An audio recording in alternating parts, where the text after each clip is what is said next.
Bonjour à tous, nouveau quintet flash ce jeudi, direction Saint-Cloud à l'occasion du prix de la Gascogne.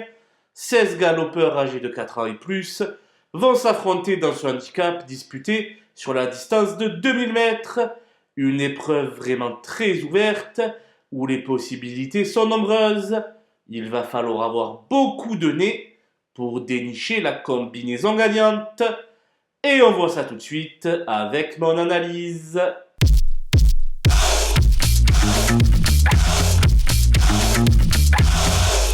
Les bases avec le 10 Morsan qui va bénéficier de superbes conditions de course, lui qui excelle dans les pistes défoncées.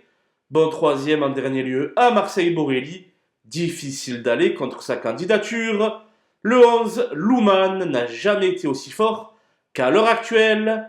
Excellent deuxième fin janvier d'un quintet azurin avec déjà Maxime Guyon en selle.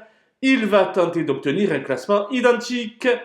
L'As Moonwalk Step a encore le goût du combat, malgré ses 11 ans. Un digne fils de Whipper, ce spécialiste des pistes alourdies, devrait par conséquent lutter pour les premières places. Les opposants avec le 14 U-Rock, qui est un vrai lion au Val d'Or, où il s'est très souvent montré à son avantage. Performant en terrain profond, il convient de le racheter en confiance. Le 9, Trabuco, est un adepte des terrains alourdis, mais devra s'élancer de la stalle numéro 16. En forme optimale, il est capable de sortir de ce piège et de prendre part à l'emballage final. Le 7, Chiareggio, est un rentrant de qualité qui totalise 80% de réussite dans les quintets. Sur sa fraîcheur, je pense qu'il peut bien se comporter d'entrée de jeu.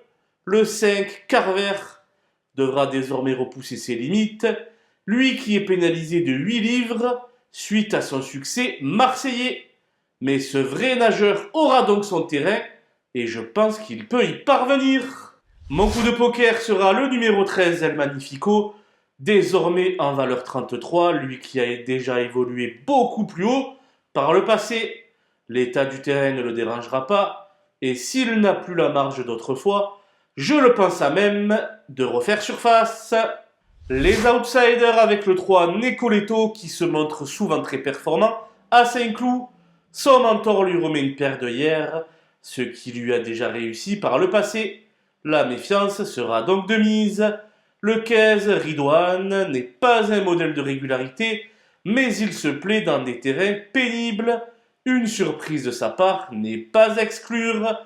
Le 4 aussitôt est pris à sa juste valeur, mais il possède beaucoup plus d'expérience sur la fibrée. Il est arrangé dans la catégorie des seconds choix. Le 2, Calas, change complètement de registre, lui qui n'a évolué pour le moment que sur la fibrée. En cas de défaillance seulement. Quant au 6 Moutarde et au 8 Hollywood Africans, l'état du terrain aura sans doute raison de leurs ambitions. J'ai écarté les deux femelles, le 12 Villadaria et le 16 Anoline, qui n'ont que très peu de références à ce niveau. Voilà, nous avons passé en revue les 16 partants de ce prix de la Gascogne. Je vous laisse avec ma sélection et mes conseils de jeu. Bon jeu à tous!